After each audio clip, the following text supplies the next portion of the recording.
Otaknya mobil itu yang rusak gitu, udah putus uratnya itu. Last estimasi dari perbaikan untuk mobil bekas banjir itu mencapai 25% dari harga mobil itu, kira-kira begitu ya.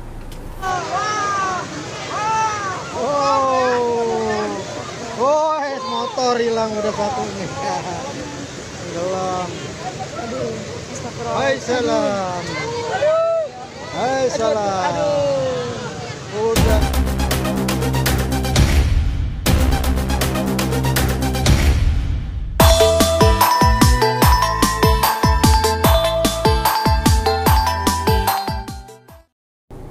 Halo, assalamualaikum Mas Bro. Kali ini kita akan membahas sedikit hal, tapi hal ini sangat penting, yaitu cara mengetahui mobil yang bekas banjir gitu ya. Jadi kita lihat secara mata awam aja. Jadi kadang orang terlalu curiga sedikit karatan itu dibilang kena banjir. Enggak begitu. Jadi kita akan memberikan gambaran seperti apa sih mobil yang bekas banjir itu, yang benar-benar kena banjir itu ya. Ada komponen di mobil ini yang gampang banget ya, jadi kualitas besi atau logamnya itu gampang banget karatan. Jadi kena aqua aja, tetesan aqua dia bakal karatan gitu. Jadi nggak semua logam di mobil ini sama kualitasnya. Itulah menjadi indikasi nantinya ya. Kita akan lihat hal itu dari 3 permasalahan. Yang pertama, korosi atau karatan yang timbul akibat banjir. Yang kedua, sistem elektronik. Yang ketiganya yaitu mengenal indikator dari instrumen yang ada di papan speedometer ini ya, di bagian ini ya, itu menyentuh engine lah gitu ya. Kita memberikan tips yang mudah, yang gampang, apa yang kita inspeksi. Oke, kita langsung aja ya ke hal vital yang bakal memberitahu kalau mobil itu bekas banjir. Nih, langsung interior ke dalam. Nggak usah ngorek-ngorek karpet apa segala dulu, nggak penting itu. Tapi kalau kita temukan di sini, boleh cari yang lain. Ini jok ada depan, ada 2 ya, seat 1 2 ini aja nih, tengah sama depan ya. Nah, langsung ke kolong sini,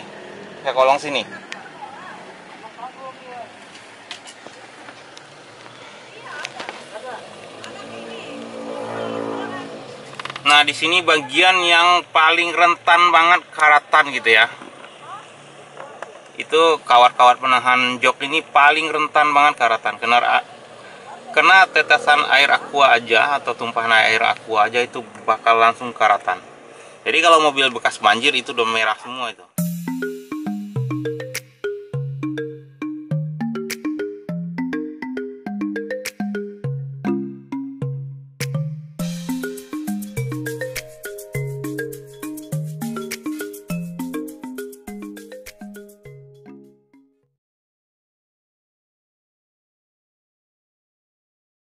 Mas Bro, teman-teman semua, kalau satu jok itu aja udah nggak ada karatan atau nggak ada korosi di sana, artinya mobil itu bebas dari banjir yang sampai masuk air ke dalam ruang dalam ini ya. Tapi ini buat ngecek aja. Kalau seandainya di satu jok itu kita temukan karatan, periksa yang lainnya.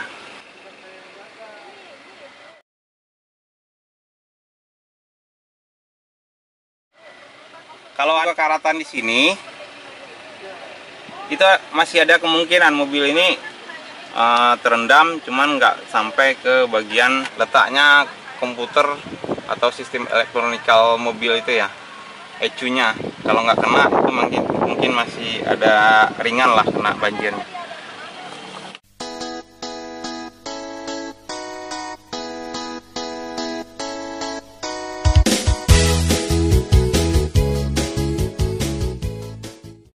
Nah, di bagian tempat pemodi mobil ini besi ini gampang banget karatannya.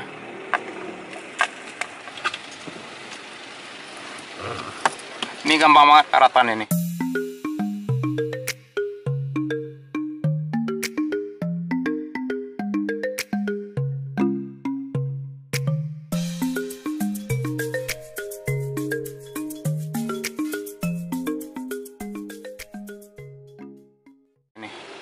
ada per di sana. Memang baja, cuman nggak tahu di sini beda kualitasnya sama yang di ruang mesin kali ya, atau di bagian dek bawahnya itu pasti beda.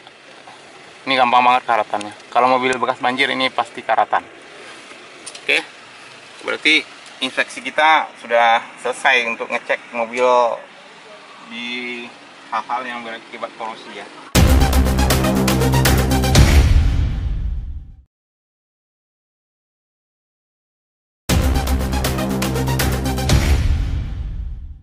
Oke, untuk tahap kedua, kalau mobil itu dicurigai ya ada bekas banjirnya, nah kita periksa untuk meyakinkan tahap keduanya di bahagian elektronik.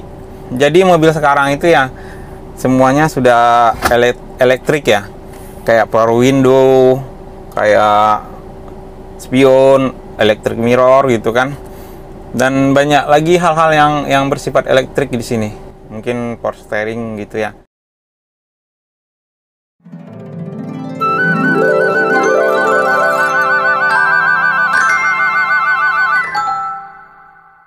Tapi nggak usah ke sana dulu. Kita periksa yang bagian di dalam aja. Nah, tombol-tombol elektrik ini juga kayak tombol AC, tombol lampu-lampu semua. Nah, tombol-tombol AC, ini ada tombol hazard, di sini ada lampu, ada wiper di sini ya. Banyak tombol-tombol elektronik di sini ya. Jadi biasanya kalau mobil bekas banjir itu tombol elektronik ini udah nggak berfungsi, udah macet. Jadi udah nggak normal gitu, abnormal udah fungsinya. Itu makin memberikan kesimpulan bahwa mobil itu bekas banjir. Kita coba satu, lancar. Nah, bagian penumpang lancar, penumpang belakang, jok belakang. Nah, ini akan memberitahu ya. Berikutnya electrical mirror gitu, electric mirrornya, kaca spionnya ya.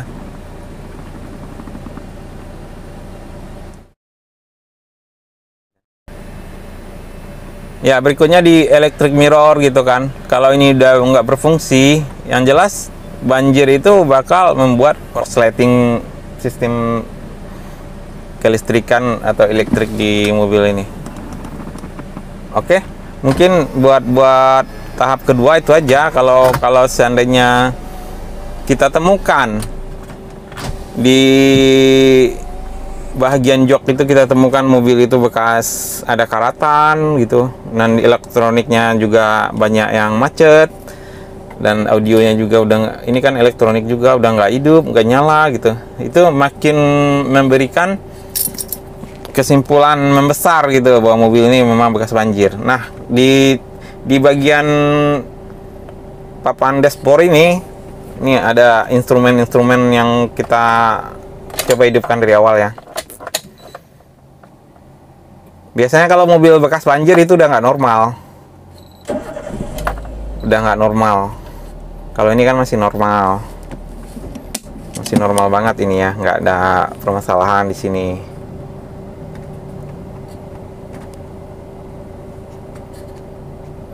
Yang terkena masalah kalau banjir itu pasti engine juga bermasalah.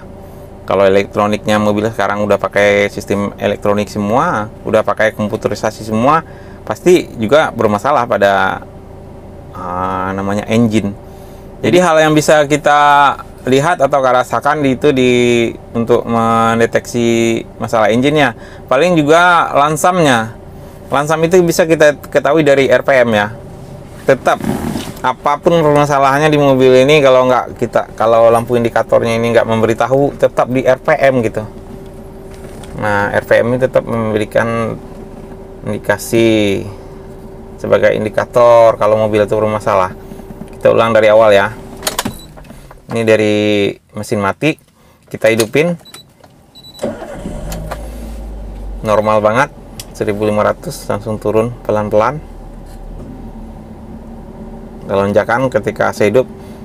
Kalau mesin bermasalah itu udah pasti RPM-nya itu ngaco, pas kita nyalain itu bisa dia 3 atau 4, pokoknya lebih 2 gitu, itu udah nggak normal, dan turunnya itu nggak bener. Nah, nggak halus gitu turunnya. Jadi kesimpulannya, kalau di semua hal itu nggak ada yang mencurigakan, atau mobil itu udah, ya 2 faktor tadi kita curigain, ada karatan, terus elektroniknya udah rusak, engine-nya juga, RPM-nya pas dinyalain itu udah ngaco ya, udah nggak karuan turun naiknya, ngentak-ngentak, itu udah bisa dikatakan mobil itu memang ternyata mobil bekas banjir. Oke. Waduh. Hah?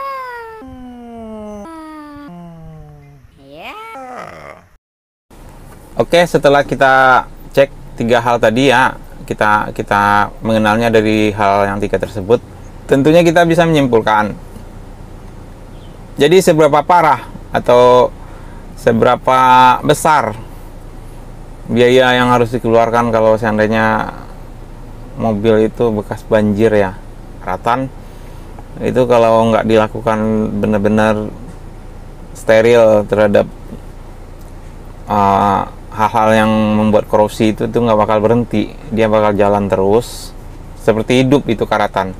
Kalau untuk sistem elektronikalnya ya ECU-nya gitu ya, kalau itu rusak ya sistem jaringannya, jadi di situ menyangkut semua ke instalasi kabel-kabel gitu, itu kalau bermasalah, otaknya mobil itu yang rusak gitu, udah putus uratnya itu, suatu saat masalah besar akan terjadi.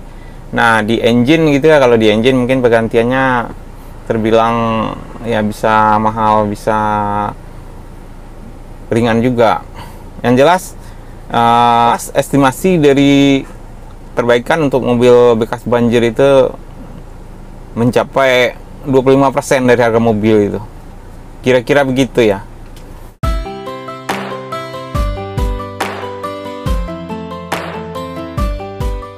Oke, sekian saja video kita kali ini. Mudah-mudahan ada manfaat yang diambil. Kita akan selalu berbagi hal sekecil apapun, kalau jadi manfaat itu akan berfaedah. Assalamualaikum warahmatullahi wabarakatuh.